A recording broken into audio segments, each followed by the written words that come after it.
لندن مشاهدينا ينضم إلينا من هناك المحلل السياسي حميد الشجني. أهلا وسهلا بك سيد الشجني. الآن إجراءات أمنية جديدة في بريطانيا، لماذا هذه الإجراءات الآن والتي شهدنا إجراءات مماثلة سمعنا عنها في ألمانيا، في بلجيكا، في إيطاليا، في إسبانيا، كل البلدان الأوروبية، لكن في الوقت الذي تنتقد فيه هذه الدول حول التبادل الأمني بينها؟ هذا شيء متوقع يعني، وعملية يعني التنسيق الأمني الأوروبي يعني بغض النظر إذا كان يعني دقيق أو عدم دقيق، هذا موجود وينظر إليه ويعاد فحصه باستمرار. ونذكر في الماضي لما حدث أحداث 7/7 في لندن تلاها أحداث في أسبانيا، فعملية يعني ردود الفعل أو العمل مشابه قد ينطلق من أي مكان وفي أي زمان وفي أي لحظة. فالتوقع الحذر يعني هو الذي يجب أن يسود والذي يجب أن تأخذ الحكومة بعين الاعتبار فيه. فيما يخص الحادث، أنا تابعت يعني ضيوفك الكرام، وللأسف يعني لحتى الآن أنه معظم العمليات التي تمت لم يتم إلقاء القبض على فاعليها.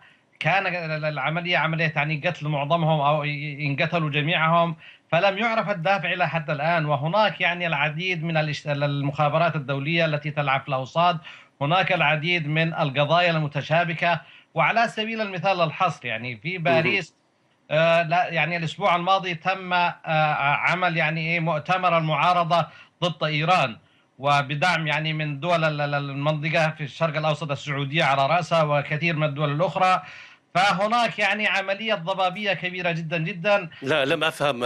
هل يمكن أن توضح؟ لم أفهم علاقة هذا الاجتماع مع ما نتحدث عنه فقط، كي توضح ما تقول.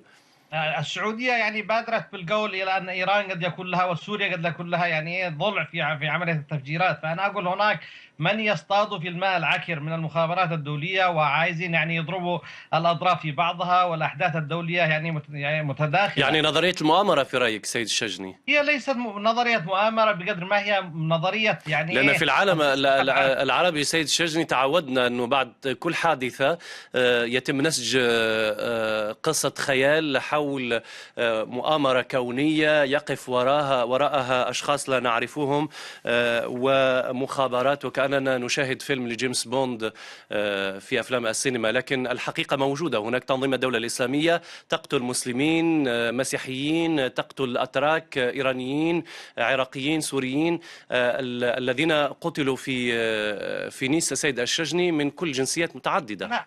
أنا أتفق معك يعني تمام الاتفاق. أنا لا أختلف معك أنه هناك يعني تنظيم يعني الدولة الإسلامية أو ما يسمى الآيسيس يعني باللغة الإنجليزية. بس للأسف لا، هنا يعني في آيسيس، حتى لما تنظر في آيسيس يعني من يدعم الغرب، وفي آيسيس من يدعم الشرق يعني تمام. فالقضية هنا يعني هي اللعبة كبيرة يعني بتتم، والضحايا فيها للأسف يعني من جميع الأجناس ومن جميع الشعوب. والعمل هو إرهابي بكل ما تعني الكلمة، لا نقربه ولا يعني ونندد بشكل يعني واضح طيب، منذ زمن كانت هناك تقارير استخباراتية وإعلامية حول بريطانيا وتعاملها، انتقاد من قبل بعض وسائل الإعلام الأوروبية في عدد كبير من القضايا، أن أجهزة الأمن البريطانية تتعامل بشكل من الأنانية في المعلومات. هناك عدد كبير من المعلومات الأمنية منذ التسعينيات، عندما كانت بلدان في العالم العربي تعاني من التطرف، على رأسها الجزائر، مصر، المغرب، بعض العمليات المتفرقة، لم تكن تقدم هذه المعلومات لهذه البلدان. وهذا ما قلت أنا في البداية، أن هناك يعني إذا صح التعبير يعني كروس رود أو تقاطع في الطرق بين بعض القضايا واختلاف القضايا الأخرى. فالمخابرات الغربية حتى الآن لم يتم التنسيق بينها بشكل جاد، وهناك من يلعب أدوار مختلفة في قضايا مختلفة ومصالح مختلفة. فعملية أن بريطانيا لم تأتي يعني واضحة في كل ما لديها. أعتقد أن التنسيق البريطاني الأمريكي أكثر تقارب من التنسيق البريطاني الأوروبي. والأمريكان على سبيل المثال يعولوا على المخابرات البريطانية في نقل المعلومات حتى عن الدول الأوروبية. ما حدث في الأخير أيضا يعني له صدى كبير في عملية يعني محاولة انفصال بريطانيا عن الاتحاد الأوروبي، وما يؤدي إلى زعزعة الأمن والاستقرار في المنطقة، يعني في منطقة أوروبا. شكرا جزيلا لك المحلل السياسي حميد الشجني، كنت معنا من العاصمة البريطانية لندن. أعود